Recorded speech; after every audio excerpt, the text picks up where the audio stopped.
Welcome back to the Manitowish Waters Historical Society's podcast, Discovering the Northwoods.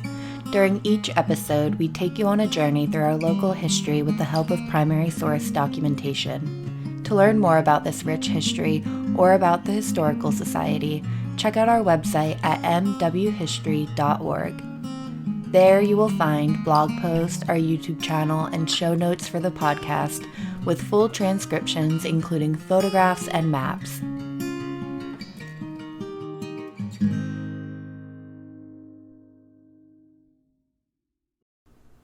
As with many historical works from this era, there are phrases, terms, and descriptions that are inappropriate to our modern sensibilities. The Manitowish Waters Historical Society in no way condones these offensive remarks or passages, but chooses to read this publication in its entirety for educational purposes and accurate historic context. We would like to introduce an episode on Francis C. Badger from the handwritten notes on Keego Lodge alongside newspaper articles from the Lakeland Times in 1920.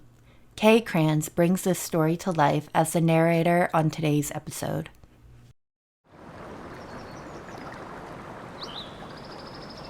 The summer I was 4 years old, to be exact 1908, was the first time my parents took our family to visit their newly acquired property in the Northwoods of Wisconsin.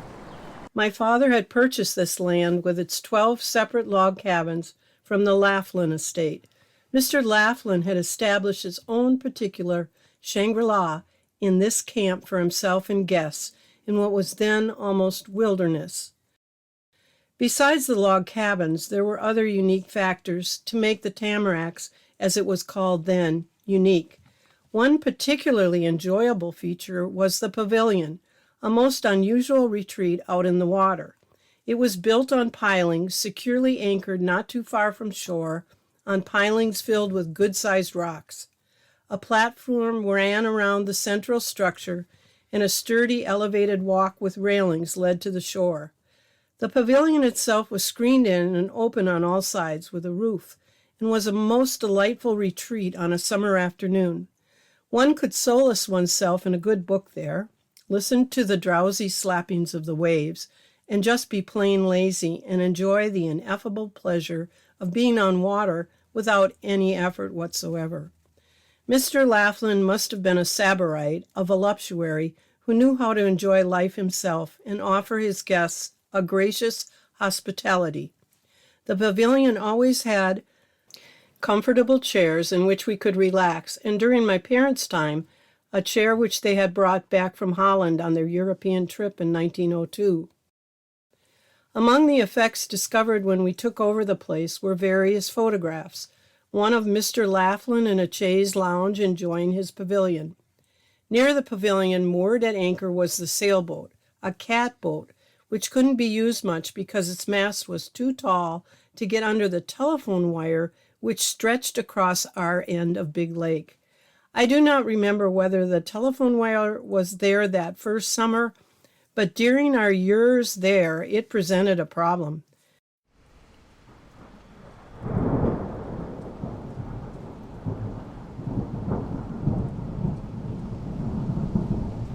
Especially during the severe thunder and lightning storms of that north country. The telephone was in the dining room kitchen cabin number 8, and some valiant soul would have to brave the elements and disconnect it outside the back of that cabin. Otherwise, the lightning would play around in the dining room and present a fire hazard.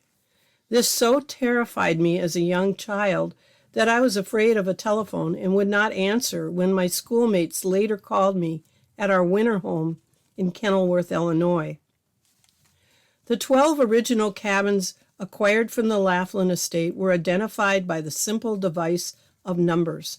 Cabin 1 was my parents' and had 2 bedrooms, one of which was mine. Cabin 2 was small and nearby. It became my playroom and later my artist studio. Cabin 4 housed my oldest brother Ned and his friends, and number 5 was the original living room cabin.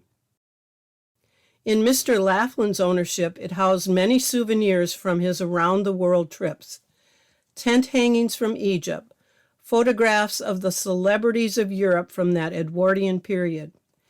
These were always on the doors, which presented the only flat space. The original cabins were built of logs, most of them built of peeled logs in the English settlers' fashion, with the logs laid horizontally. Several in the French fashion, logs upright.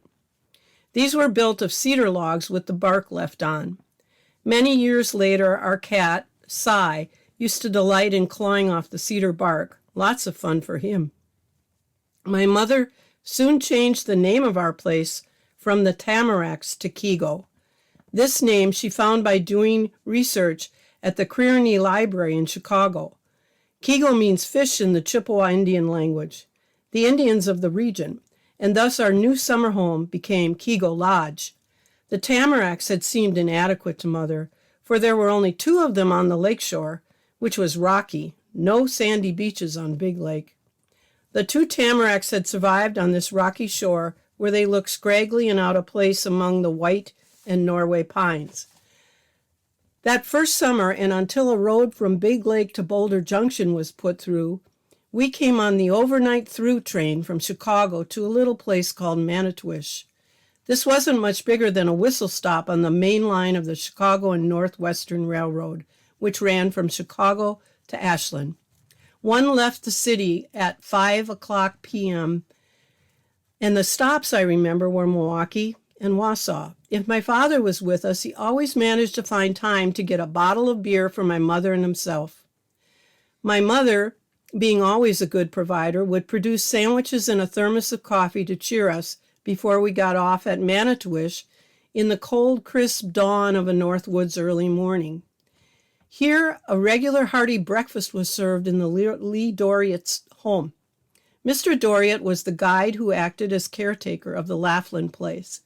After breakfast, a team of horses was waiting to drive us over a corduroy road to a place called the Dam, where lived some people called Plunkett. Here, all embarked in a Navy launch operated by Napa and proceeded through 3 lakes until we left the launch and portaged about 2 miles to Big Lake. Even then, we were not there, as Big Lake is about 2 miles long, and everyone had to get in a small fleet of rowboats and row or be rowed to our destination. All supplies had to come this way from the railroad to the camp. If supplies did not arrive when we expected, someone had to go out and catch enough fish for a meal, or in the early days, one of the guides would produce some sort of game, or perhaps a haunch of out-of-season venison he had stashed away. Fishing was not difficult. Still, fishing provided large and smallmouth bass and northern pike, or we could cast or troll for that magnificent northern fighting fish, the muskellunge or muskie. Thus, my enterprising mother made sure we had enough food at the camp. The general location of our new camp was in Vilas County, Wisconsin, on the Manitowish waters. This area is about 50 miles south of Lake Superior, considerably north of Rhinelander, nearer Minocqua, and 10 miles as the crow flies from Boulder Junction. There were no roads then, except a few stretches of corduroy. When we left the railroad, travel was by water. Our lake was called Big Lake and was distinguished from many other big lakes by the fact that Rice Creek was its inlet. Rice Creek contained the second largest rice bed in the state, and the Chippewa Indians from the Lac du Flambeau Reservation came each August to camp up the inlet and harvest the wild rice. Our place was on the promontory on the northeast shore of Big Lake, just around the bend where the outlet flowed into the lake. On the southeast shore was the outlet so that all canoe traffic, whether Indian or summer campers, passed right in front of us. The tradition was that all campers or Indians were welcome to get water at our pump up from the shore and next to the dining room kitchen cabin. One day, one of our birch bark canoes was not where normally located.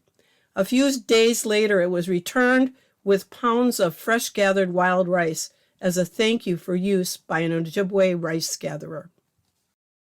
As Frances Bradger grew older, spending her summers at Keego Lodge, her parents decided to create a camp for girls so that Frances had playmates and that camping became important to her. As I read the following vignettes, you'll gain a little insight into the summer camp. Vignette number 1, Badger Girls Leave. The entire summer population of the A.S. Badger Summer Camp for Girls donned their city togs and left Wednesday evening on the Northwestern. The girls were taken to Woodruff with automobiles. They occupied 3 special Pullmans, which were left on the siding for their occupancy. Most of the girls weighed themselves at the depot scales before leaving, and although no official record was made, it is safe to say that the average was far above that of last June when they arrived. Lakeland Times, 1920. Vignette number 2. Mr. Badger made a visit to the resort for girls, situated near Boulder Junction, which is conducted by his wife. The trip was made by auto, A.E. Harris making the drive. Lakeland Times, 1920. Vignette number 3. Badger girls arrive. The A.S. Badger Summer Camp for Girls on Big Lake, north of here, opened for the season on Thursday. 50 girls arrived in Minocqua Thursday and motored to the camp, 8 miles above Oxley, where they will remain until September. Lakeland Times, 1920.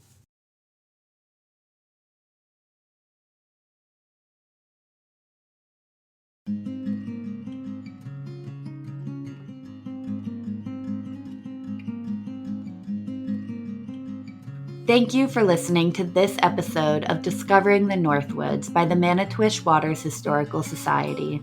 You can find us wherever you listen to podcasts, as well as on YouTube and on our website, mwhistory.org.